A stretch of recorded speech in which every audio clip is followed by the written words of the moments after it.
درنو لیدونکو سلامونه او ښې چارې. زه ډاکټر بهیج عثماني یم او دا د مورولي پلارولي د لړۍ 21مه برخه ده. د ماشومانو د سر پریوللو لپاره د هغوی عمر ته په پام د شامپو انتخاب ښه کار دی، مګر مهمه نه ده چې شامپو یا د سر پریوللو ځانګړی صابون د هرومرو معطر یا خوږ بوی ولري. همدا چې د ماشوم سر په اونۍ کې 2 یا 3 ځلې په شامپو پریولل شي بس نه کوي. د پاتې بدن د پریوللو لپاره د صابون یا د بدن شامپو کارول ضروري نه دي، ځکه په دې شامپوګانو او صابونونو کې تر ډیره کیمیاوي مواد وي چې د ټولو روغتیایي اصولو په پام کې نیولو سره بیا هم یو لړ ستونزې زیږولی شي. همدا چې ماشوم په تړمو اوبو کې کیښول شي او یا یې پر بدن تړمې اوبه وبهول شي کفایت کوي.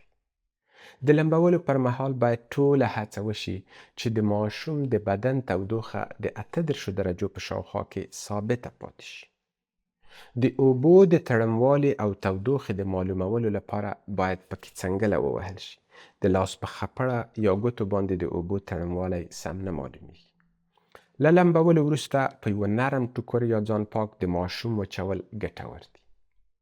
د ژوند په لومړۍ میاشت کې د ماشومانو نوکان دومره نرم وي چې په ګوتو اخیستل کېدای شي، خو وروسته یې باید د لاسونو او پښو نوکان د ځانګړې بیاتي په مرسته واخیستل شي. که بیاتي نه وي نو بیا کولی شي له هر ډول ناخونګیر څخه استفاده وکړي، خو باید ډیر پام وکړئ چې د ماشوم ګوتې یا اورۍ درڅخه خوږ او زخمي نشي. له ډکو میتیازو وروسته په تیره بیا د نجونو او تر یوه بریده د هلکانو د پاکولو په برخه کې یو څه چې ډیر مهم دي هغه له مخې څخه شاخوا ته پاکول دي. یعنې د پاکونې پر مهال باید د مور یا پلار لاس له مخې څخه شاخوا ته وښوري.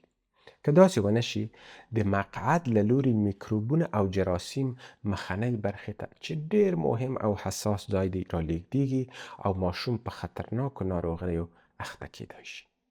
د دغه پاکونې پر مهال باید له تړمو اوبو او نرم ټوکر یا ولانسپاڼو څخه په داسې ډول استفاده وشي چې د مور و پلار پر مخ مسکا وي او ماشوم ته د مینې او درناوي داسې احساس ورکړي چې هغه وپوهیږي مور و پلار ته یې د بدن ټولې برخې که څه هم بېلابېلې اړتیاوې او دندې لري یو شان منلې او ارزښتمنې دي. که دا کار ونه شي له ماشوم سره د مور و پلار اړیکه حتی له منځه ځي او ماشوم په یو لړ رواني ستونزو اخته کېدای شي.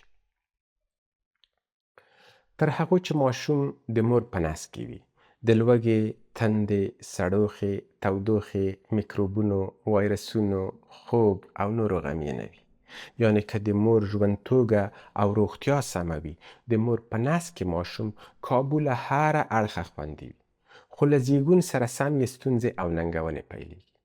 ځکه نو د مور و پلار دنده او مسؤلیت د زیږون له همدې لومړۍ شیبې نوې بڼه اخلي. دوی دواړه باید مخکې له مخکې د پیښو د مخنیوي لپاره چمتو او تیار وي. په دې وپوهیږي چې څه پیښیدونې دي او له پیښېدو مخکې یې څه ډول مخنیوی کېدای شي. که دا کار ونه کړي ماشوم یې مړ او یا په داسې رواني او فزیکي لانجو اخته کېدای شي چې ټول ژوند به ترې کړي. یو مهم څه چې په دې برخه کې له مور و پلار سره بې دریغه ډیره مرسته کوي واکسینونه دي.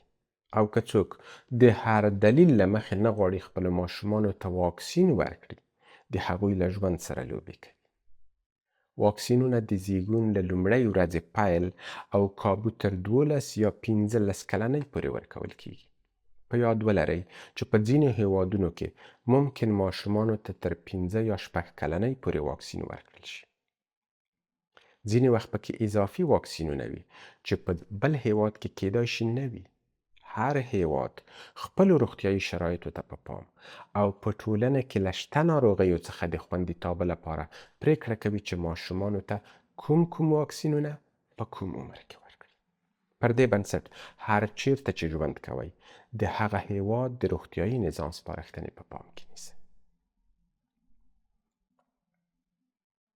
لکه مخکې مې چې یادونه وکړه مور و پلار باید له خپل ماشوم څخه یو ګام وړاندې وي.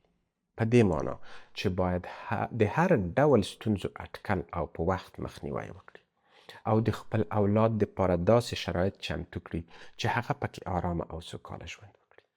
مګر بنیادم بشپړ نه دی. هلته دلته به هرومرو تېروتنې کېږي.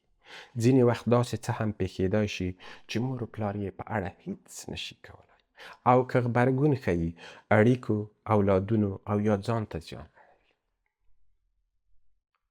لویان تر ډیره د نورو د پوهېدو او درک اندازه د هغوی په ځواب او غبرګون کې لټوي.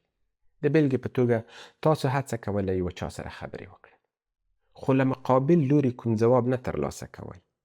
په زړه کې درګرځي چې کیدای شي کوم دلیل به ولري یا به یې پیغام نه وي وررسېدلی. خو له بده مرغه ماشومان په ډیری حالاتو کې دغسې ځواب یا غبرګون نه ښیي. د سفنج غوندې هر څه زبېښي او په ځان کې یې حتی د تل لپاره ساتي.